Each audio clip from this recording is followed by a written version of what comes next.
Let's move into the next video.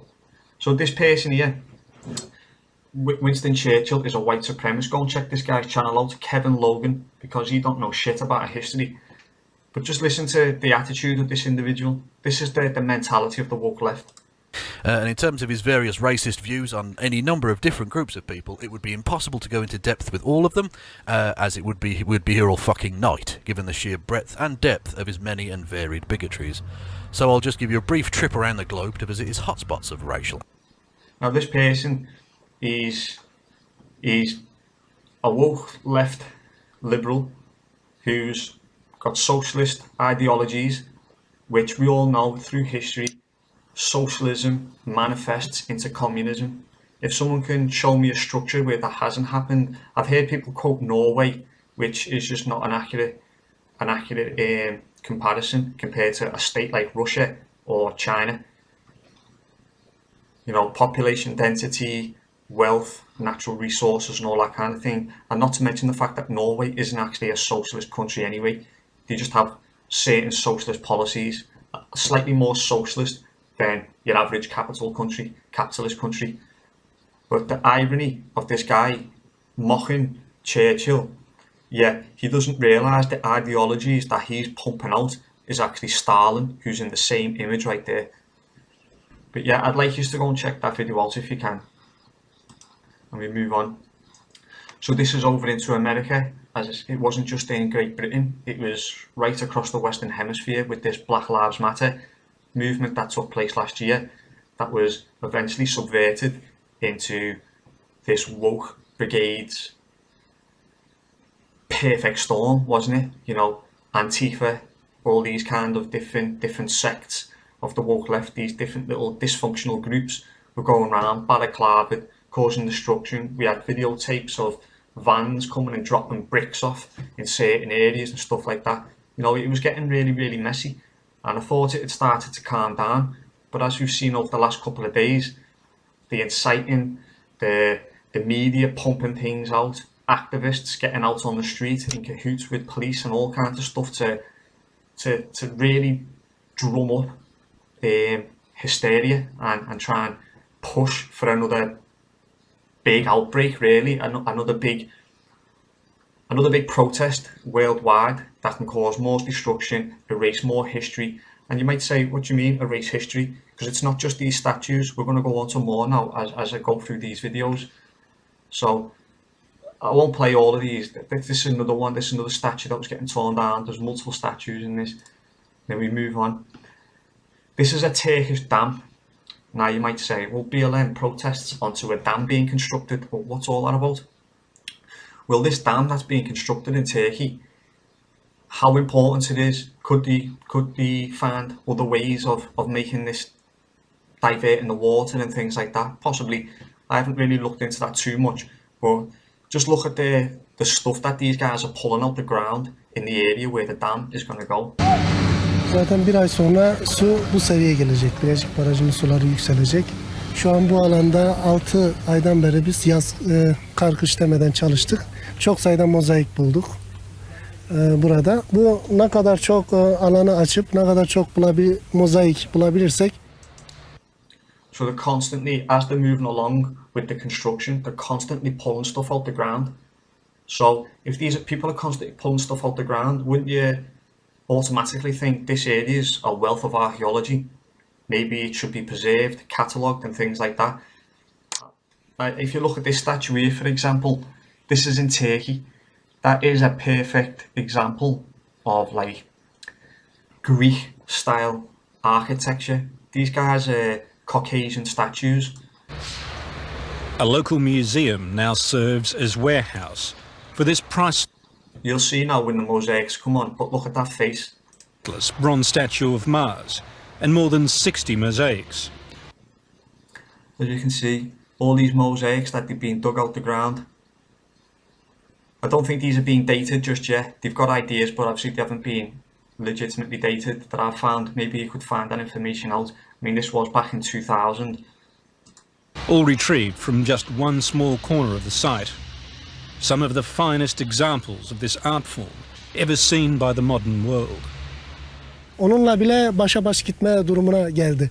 Ki burada geniş bir alan açsaydık belki şu an dünyanın en büyük mozaik müzesi Tunus'u geçip dünyada gerçek yerini Zeugma mozaikleri alacaktı. Ama onu da ileriki yıllarda. Zeugma. With eagles and all kinds of stuff. So, yeah, so you gotta respect this human being right here, this man, because he's obviously, he cares for our history. You know, without our history, we have no future. In a way, you know, we've got to learn from our lessons of the past, moving forward. And the fact that all this incredible architecture,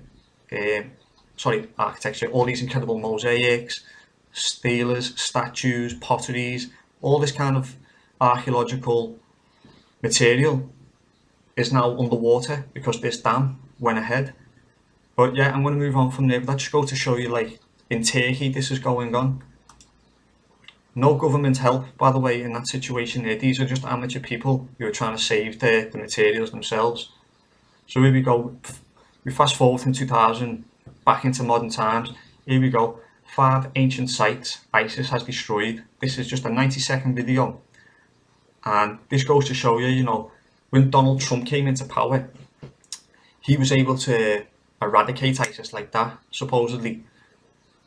Now ask yourself, why was that? Not many bombs were dropped. He didn't send in loads of troops in there, you know. It's because it was funding. He stopped the funding. He cut the necks off these organisations that were funding ISIS, that were the woke left, United Nations scientific community that is trying to orchestrate the Great Reset by eradicating elements of our history that are, to be honest, vitally important. It doesn't, when I say vitally important, because I'm going to come on to it in a minute, what I'm talking about, it's not a race thing, it's a factual thing. You know what they say, facts don't care about feelings. So why have they got to hide these facts about our past? But just... More recently, Islamists' work has seen treasures destroyed from Afghanistan to Somalia, but ISIS has upped the game well beyond any of its modern peers, damaging and destroying priceless antiquities by the thousands. Let's take a look at some of the most destructive acts of ISIS.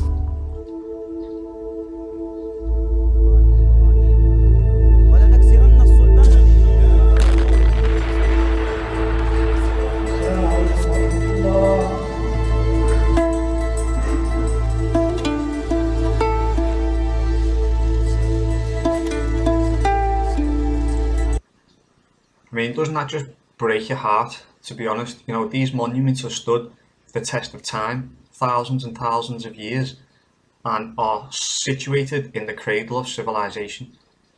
How the United Nations hasn't poured unlimited resources into protecting these sites and destroying ISIS? Ask yourself, why is that happening? Why did this happen?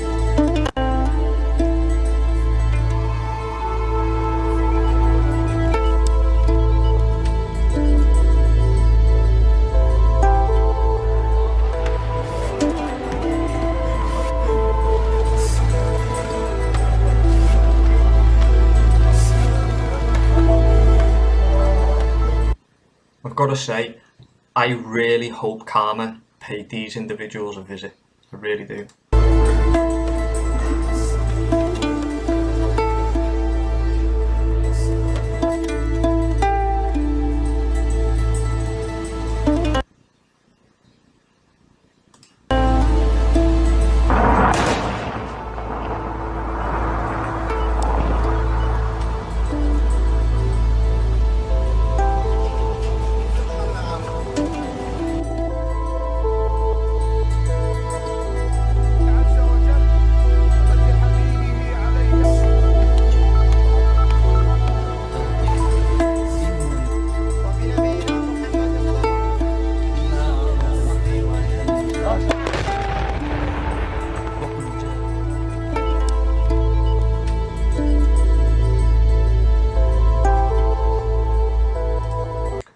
So as you see there, that was 5 different ancient sites just erased like that. Priceless statues of historical figures, you know, going back to times of Sumer and things, and Akkad, things like that. So we keep moving through these videos. ISIS destroys artifacts. Pieces of history. A video posted yesterday shows people. This is basically just another run through, but this is the news report. Now just listen to the news report. Taking power tools and sledgehammers to irreplaceable statues and artifacts in Iraq. One piece may date back all the way to 700 BC. Clarissa Ward is in London with why the extremists say it had to be done. Clarissa, good morning. Good morning. Well, CBS News has not been able to authenticate this video, but it was posted on social media accounts that regularly are used by ISIS, and it shows what could be the loss of artifacts up to 2,700 years old. Sledgehammers, drills, and bare hands. The weapons used by ISIS in its latest demonstration of destruction. This video... Like I say, that's just really a repeat of what we've just seen. I put this video in and I wanted people to see this. This is for emphasis on the fact that the media was fully aware that this was taking place. Obviously, she uses a lot of words like potentially, maybe, whatever. You know, there's no complete acceptance that this is taking place. And then we keep moving through. Here we go. More than 3,000 years of history obliterated in seconds. This video was released by ISIS. CNN cannot independently verify its authenticity, but it... That's all you needed to hear again. Look, CNN, we can't independently verify its authenticity. Well, how about you send satellites over there, have a look at the area? But it's irrelevant. They knew it was taking place. It's just they didn't want to acknowledge it. They didn't want people to rally behind and start kicking up a stink about this. I was fully aware that this was taking place, and nothing happened until Donald Trump got into power and stopped ISIS. Trump was in power for 4 years. We've seen a downturn until last year. COVID, BLM, you know, all the levers started getting pulled. Everyone was getting triggered left, right and centre. And then now Trump's gone out of office. We're starting to see this all bubble up again, aren't we? We're starting to see all these riots kicking off, statues wanting to get pulled down, and it's a disgrace. So yeah, this is the other part of the video kind of that I wanted to talk about as to the history that is being hidden. This is potentially one of the main reasons behind the Great Reset and why we've had multiple resets in the past. If you look into places like China, they have mummies that were Caucasian with red hair.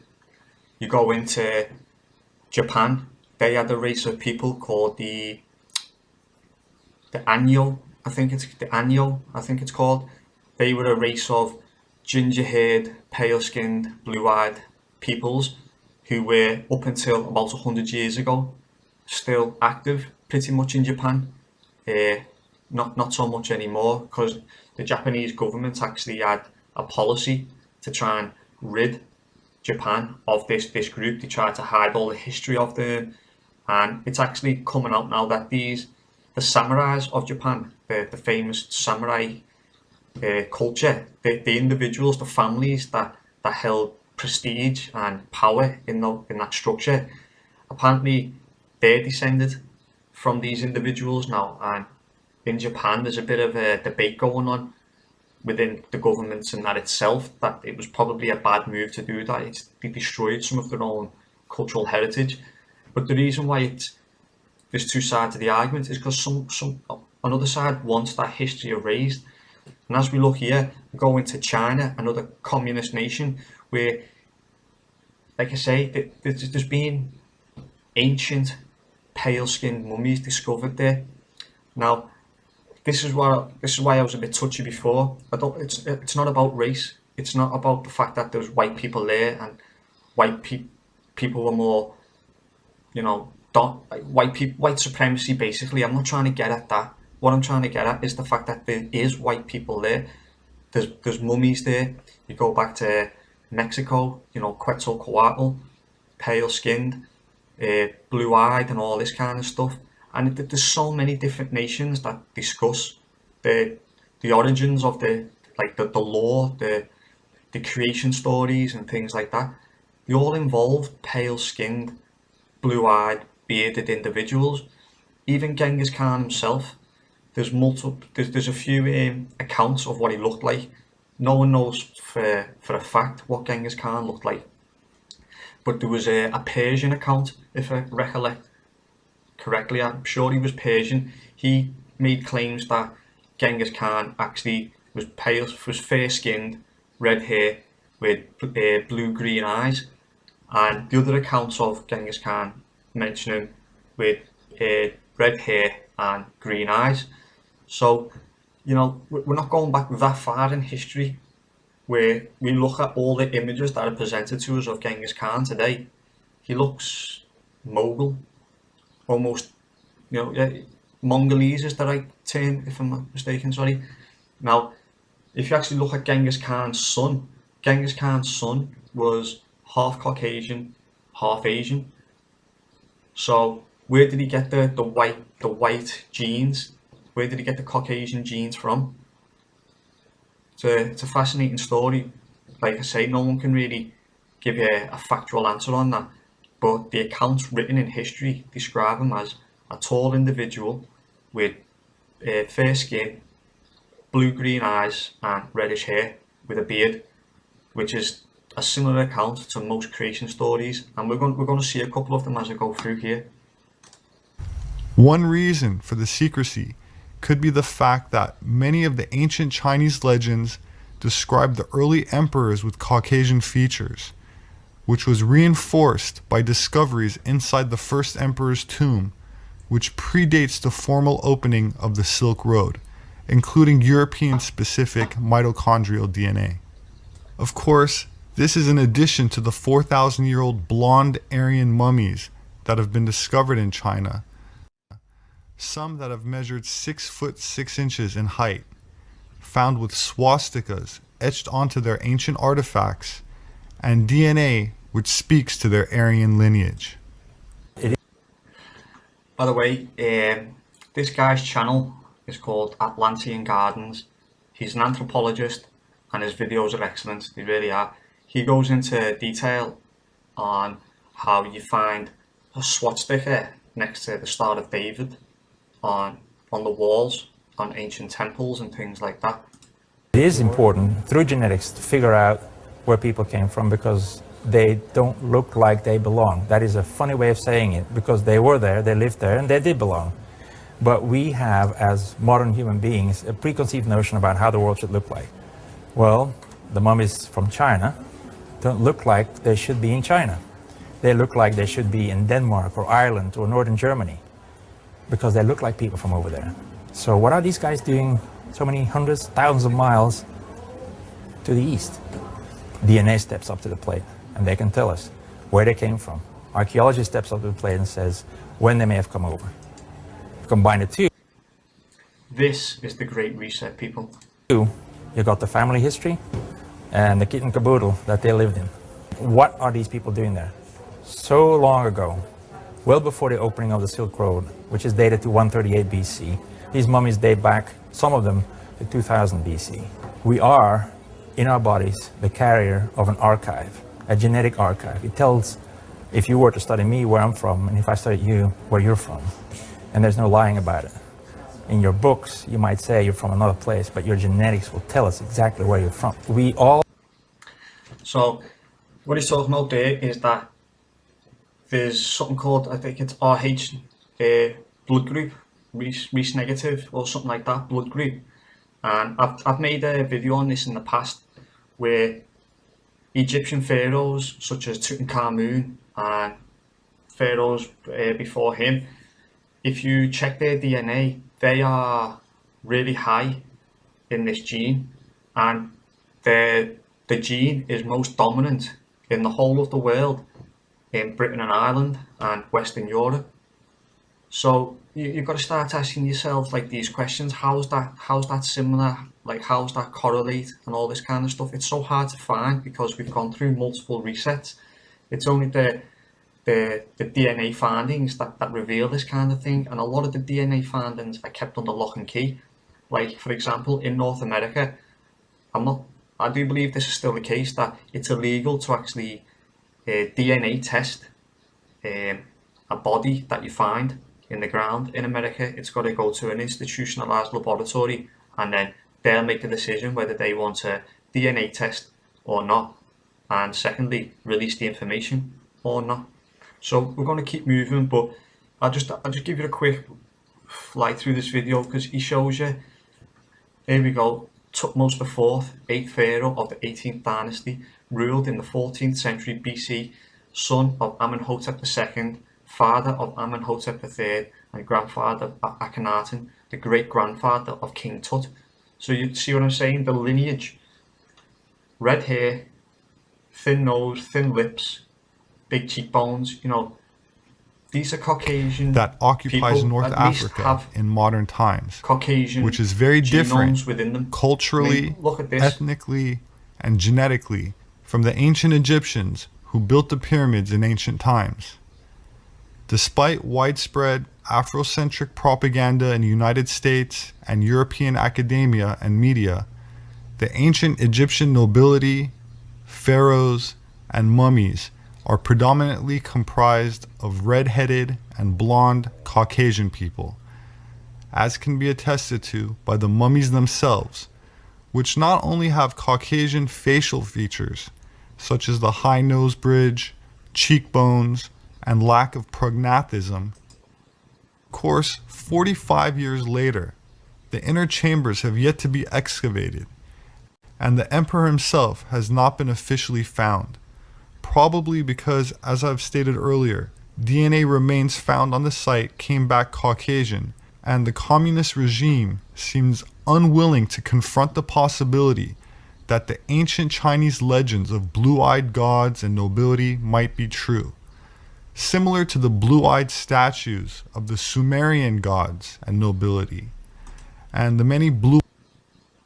So I'm going to leave it there. Basically, there's cultures all around the world, especially the dominant cultures of history, you know, Egyptians, Sumer, Akkadians, actually Akkadians, that'd be an interesting one there, because that obviously is a similar time to Sumerians. I think maybe by the time it was Babylonian times, the predominantly Caucasian groups had migrated west over the Danube, over the Rhine into Northern Europe, etc. But it goes to show you, the amount of ancient cultures out there, where if you go to the roots of the cultures and you look at the creation myths and creation stories, they all have similarities of Caucasian individuals. And as you just stated there, DNA results found in China revealed Caucasian DNA.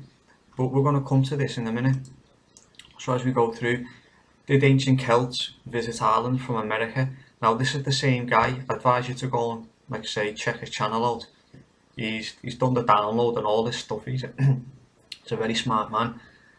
Introduction into Europe, such as the 11th century Irish folklore, in the form of a book of poetry called the Book of the Taking of Ireland, also known as the Book of Invasions, explains that Oham was first invented soon after the fall of the Tower of Babel, along with the Gaelic language, by the legendary Scythian king Phineas Farsa. Well, let's see if he Phineas Farsa was great-grandson to Japhet, one of Noah's 3 sons. Japhet, incidentally, is known to the Romans as Jupiter, after which the planet is named. And genetically speaking... Right, so as you can see, I'm not going to steal all this video. You can go and check it out for yourself. But you're starting to see where I might be going with this now. There might be some actual elements of the scriptures that are, well, they are traceable through genetic lines, through creation myths, stories here, there and everywhere. I'm not saying that go and pick up the Bible or the Quran and they're 100% accurate. Maybe they are, maybe they're not. I've not studied them to that extent. But it goes to show you, like I say, there's a religious there's a religious element running all the way through history. Now, obviously there's a lot of similarities in things like the Quran and the Bible, and as we're going to come on to in a minute, Buddha himself, in the creation stories and the myths about Buddha himself, was a Caucasian individual, and how that's all been eradicated over on that side of the world. But this is Europe and America. You know, this is our history, and we know so little of it. But yet, we know the Scythians migrated west. We know the Scythians were part of the scriptures, because it's mentioned in the scriptures, as he says there, Japhra was one of the sons of Moses. You know, there's a continuation, and then when you superimpose DNA and migration, and then add timelines to that, some of it makes sense, some of it doesn't. I'll have to be honest, because there's so many layers that you need to try and filter through and put the pieces together. But like I say, we're starting to see some kind of spiritual, religious element running through this now. And here we go. This is why the left are silent about radical Islam. And it may be that this is all because of really good intentions. They're wanting to protect Muslims from anti-Muslim bigotry. This is a very real concern, and this is a legitimate concern, and it is great that they're willing to keep in mind that Muslims are real people and they deserve civil liberties and they deserve dignity. Having said that, they're not being honest. They're not being honest that the same people who can be target of anti-Muslim bigotry are also the same that perpetuate a variety of abuses in the name of their faith. So what she's talking about there is like terrorists, claiming to be Muslim, are actually doing damage to Muslims who are peaceful by nature. And we see this over in America quite a lot actually over the last few years, with people like Umar Abedin, Barack Obama refusing, which I'm going to come on to now, to say the words radical Islam. It seems as though the radical aspect of Islam, the terrorism, the non-spiritual, they are spiritual, but the less compassionate, less pious side of the religion, the dogma part, as she's stating, like the terrorists and things like that. It seems as though these are being protected by certain power structures around the world, while the more pious Christian, Muslim, Buddhist, pick your religion, whatever belief it is, if it's a pious, kind, gentle-natured infrastructure, then the woke brigade are trying to take it down. They're allowing the more radicalized ideologies to manifest in society, and actually promoting it via media sources and making it cool and trendy and all this kind of thing, while at the same time they're attacking more pious, spiritual, religious people, and trying to silence that voice, trying to oppress that part of the religious sphere, if you will, so that we're faced with an overriding choice of, is it worth it? If we get the majority of people in religion who are aggressive terrorists, basically, are people gonna, at a young age, when you're being brought into this world and seeing all that, are you going to be thinking that the religion's a good thing, really, if it's causing death and destruction, when that is not the message behind most religions, even though there is text involved and things like that? I'm not trying to say religions are perfect, but what they do offer, they offer a platform and a sense of community around compassion and peacefulness. And unfortunately, it's been absolutely destroyed by the hard left, Marxist, scientist religion of the institutionalized universities and scientism in general, really. And another fascinating thing is why I brought a Muslim aspect into this, is because the Prophet Muhammad himself was claimed to have had ginger hair. Now, I'm not too sure if he was Caucasian or not, but I have seen there's certain Muslims out there who, in honour and tribute of their great prophet, will dye the hair and the beard red as a token, as a memento to to the prophet himself. So we're going to keep moving because I don't want this video to be too long. So here we have Barack Obama explaining why he doesn't use the term radical Islam, even though during his term he was bombing the hell out of places like Syria. My friends on the other side of the aisle have made in the fight against ISIL. Apologies. Bombing the hell out of places like Syria whilst destroying priceless pieces of antiquity.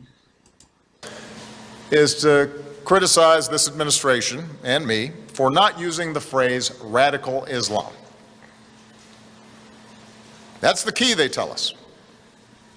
We can't beat ISIL unless we call them radical Islamists. And like I say, that touches into what I've just been saying. He won't name and shame the radical, aggressive side of the religion. He just won't do it. And to shine a light on that area is not a detriment to the religion of being being a Muslim in general. You know, like the ladies just said before, there's two aspects that we're seeing here. We're seeing the pious people and we're seeing the radicalized people. We're seeing the people on the left promote the radicalism, and it's destroying the more traditional conservative values of religion and things like that. And it's almost like, why can't like both sides come together and work things out? Because there's no dialogue, there's no intelligence coming from that side. There's no want to move things to a safer place. Their ideology is to eradicate history, is to deceive and to lie to you and I. And I'm going to move on from Barack because I don't stand the sight of him, to be honest.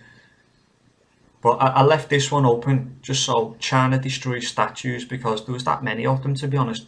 You could be here for a while.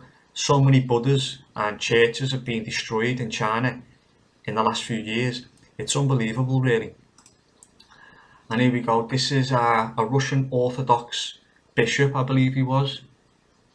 And he talks now about the persecution of Christians once communism had took hold in Russia. Властей здесь были устроен концлагерь для политзаключенных иностранцев, а также здесь находилась также и женская тюрьма. И, конечно же, это время было, наверное, особое в истории нашей Новоспасской обители, поскольку здесь люди терпели, можно сказать, заключение, терпели мучения, а некоторые здесь были и расстреляны. So the Christians were taken there and murdered, basically. I think they call that a purge, a cleansing, and this is what we're seeing. You know, you only got to touch back over to Syria, where in the last couple of years, these radical individuals, I don't want to call them Muslims because I just think they're just radicalized individuals, were persecuting pious Christians. You know, they were hunting them down, chopping off heads, and you know, this isn't one versus the other. This is a left versus right. This is a traditional heritage point of view and a new world order point of view. And he goes on to describe the atrocities that took place there, and to be honest, it's quite disgusting. But if you want to link to that channel, that is DW News, and that's a video from 2017. So here we have communist China, like I said, been destroying statues of Buddha. They've had ancient mummies discovered there. You know, they're trying to eradicate so many elements of our past. It's unreal.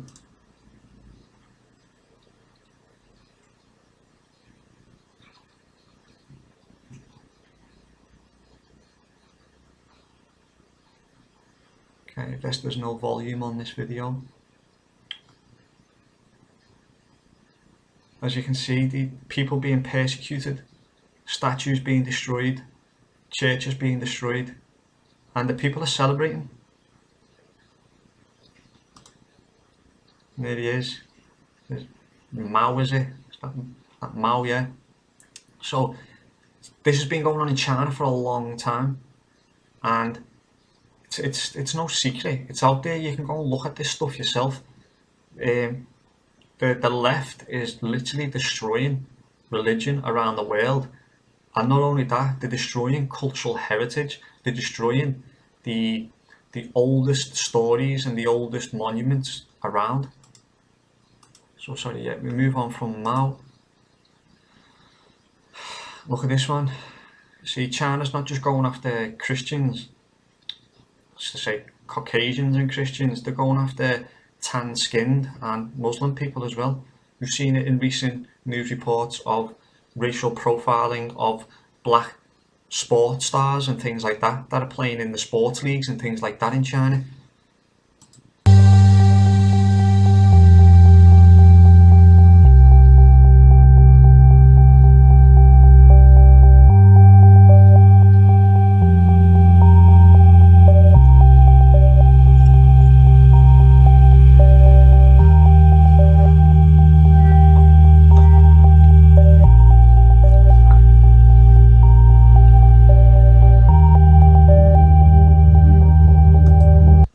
Look at that. How's that for a visual? Nah.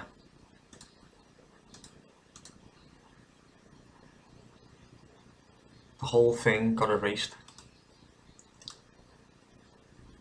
Now they've got a nice shiny new car park. Zero respect. Like zero respect.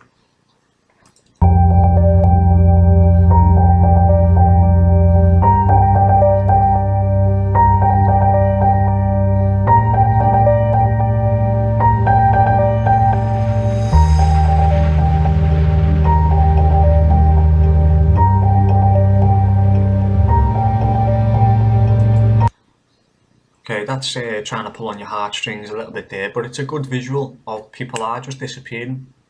I mean, it's not only just the lower classes and the working classes, the religious aspects, and you know, cultural heritage aspects that are being destroyed in China. You know, you've got billionaires just disappearing over there. Like, the world has gone mad.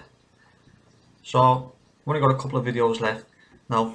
Here's a Muslim telling you why Muslims can't be communists. So just listen to this. So first question we have is: can a person be can a Muslim be a communist? A Muslim cannot be a communist. A Muslim cannot be a communist. The principles of communism are based upon atheism, and they are against. Obviously, they're against capitalism. Islam is not a religion which is pro-capitalist in the sense where we are with big businessmen and the cheating and lying and deceit that they do. No, we're not with that. But Allah said, وَأَحَلَّ اللَّهُ الْبَيْعَ وَحَرَّمَ الرِّبَى. Allah has made buying and selling halal. And if you buy and sell, you can become a rich person. And communism goes against that. Communism, totalitarian society, where people are not, where all people are different, and that's not, it can't happen. Islamically, it can't happen. Things have, different things have different value. For you to say gold and silver have the same value, they don't have the same value. The Messenger of Allah sallallahu alayhi wa sallam فرق بين الذهب والفضة. So we can't say that it's the same. So a Muslim cannot be a communist at all. And if you're someone that you're reading into communism and you're a Muslim, then I ask you, why are you reading into communism but you're not reading into Al-Islam? So you have not even read into Al-Islam, but you read into communism? Something is not okay. Nailed it. So he's just basically backing up like what the lady was saying before. I'm saying, the divide where there's two aspects. There's people within his own community there who's asking questions and stuff who would actually not even paying attention to the Quran and the words in there, the scriptures. They are being sucked in by the woke left, buying into their propaganda, and it's causing splits in communities left, right, and centre. Because if you look back through history, most communities are built on foundations of religion and spirituality. That's normally the key cornerstone for rule, for divine right to rule. not necessarily saying that's the correct way, but the king, the emperor, whoever it may be, then has a higher authority that he must obey. There's certain rules and laws that he must obey. I mentioned in a previous video about Magna Carta. That was a document that was signed under God. That's why the king couldn't get around it. Obviously, there was the people of the land who wanted change and reform, and it came about. But it was the essence of a higher divinity that led to that. That led to so many empires being established. You know, whether that be the Roman Empire, whether that be the Greeks, whether that be the Persians, whether that be all the way over in China with the Yellow Emperor and his connection to a divinity and the dragons and all this kind of mythology. You know, there's always an element of divinity in there. And what we're seeing is, we're seeing that being sucked out of society.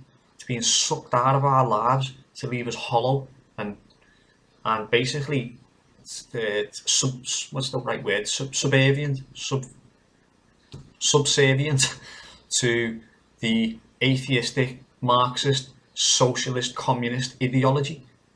And it's getting played out in front of us. This is the Great Reset. These things don't happen overnight. It's taken many, many years, over many generations, for these people. I don't want to say these evil people, because maybe what they think they're doing is right. I don't know. But either way, it's oppression and it's totalitarianism. So this is another chap who goes on to talk about how Buddha was an Aryan. Less flippant, namely ancient meanderings and travails of Nordic people that have shown evidence from Polynesia to South America to even the southwestern United States, where the swastika is found, to ancient Chinese stories of blonde-haired emperors in the 4th century, Emperor Ming, all the way to the Eurasian plateaus, the steppes of Russia, of Siberian Russia, and of course to the Middle East as well. And see the way he touches on the steppes of Russia. There's people who might watch this who are aware of an empire lost to history known as the Tartarian Empire, the Tartarian Empire. Now, was this empire real? Was it not real? Well, you'd have to ask yourself that question, go and look at the data and come to that conclusion yourself. I've been looking at it for a couple of years now, and it was a bit of a game changer for me. Came out of the blue, came out of nowhere, come across an article, led me on to watching videos, reading books, all kinds of stuff, just trying to find out what the hell is going on here. There's ancient flags that depict Tartaria, there's a king's list, there's so many things there to say it's factual, but yeah, it's gone. Where is it? Again, this is the Great Reset. This is the alternate version of history that we're getting now. Well, so I think that basically speaking, Nordics are the most intrepid race there is, and their heritage has been found throughout the globe. And I know you've had several other intrepid mavericks there, such as Mr. Nugent, that have spoken about the Solutrean people and all these little very politically inconvenient facts coming out about some bog in Florida showing Caucasian genotype or phenotypes, and the designs being Celtic, not Amerindian, and all of this information about Indian myths, for example, the red-haired giants of Nevada, which the Paiutes apparently exterminated tens of centuries ago, however long ago. All of these, I think, go together to build a picture that the world had some sort of Nordic influence throughout, and that's what I try to claim, a specific part. Okay, I'm going to leave it there. He said that more eloquently than I can. And this is it, you know, there's fingerprints everywhere of this Nordic race. And if anyone's of a opposite skin colour to I am, I don't want you to think this is like, I think Caucasians are a supreme race in any way, like I stated earlier on. I just think there's a large chunk of history that is either being ignored, overlooked, or dismissed outright, and the propaganda machine is trying to eradicate that element of our history. And to be honest, guys, I think we've gone on long enough. And again, if anyone's made it this far in the video, you know,